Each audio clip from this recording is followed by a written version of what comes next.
बरगढ़ जिला पदमपुर उपखंड पाइकमाल ब्लॉक नृसिंहनाथ आयुर्वेद कॉलेजर 44तम वार्षिक उत्सव रविवार दिन अनुष्ठित हो एथिरे परिचालना कमिटर सभापति सत्यभूषण साहू अध्यक्षतार अनुष्ठित होता बेले मुख्य अतिथि भाव में बरगढ़ अतिरिक्त जिला मजिस्ट्रेट महेन्द्र महापात्र, मुख्य वक्ता भाव बिलासपुर सरकारी आयुर्वेद चिकित्सालय अध्यक्ष रक्षपाल गुप्ता, सम्मानित अतिथि भाव में परिचालना कमिटर वरिष्ठ सदस्य रोहित मिश्र प्रमुख योगदान करते।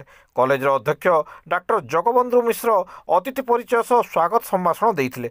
समस्त अतिथि माने नृसिंहनाथ कॉलेजर आयुर्वेद चिकित्सा पद्धति और निकटस्थ गंधमार्दन पर्वत औषधीय वृक्ष और झरणा पानी सुविनियोग होउछि बोली मत प्रकाश करथिले। डॉक्टर मैत्री पुरोहित सभा परिचालना करथिले। कॉलेजर संपादक मनोज कुमार त्रिवेदी वार्षिक विवरणी पठन करथिले। समस्त अतिथि और परिचालना कमिटर सभ्य उपढौकन दे सम्मानित करा जायतिला। कॉलेजर छात्र छात्री माने विभिन्न क्षेत्र में कृति अर्जन करिथिबारु अतिथि मानक द्वारा सेमानकु सम्मानित करा जायतिला।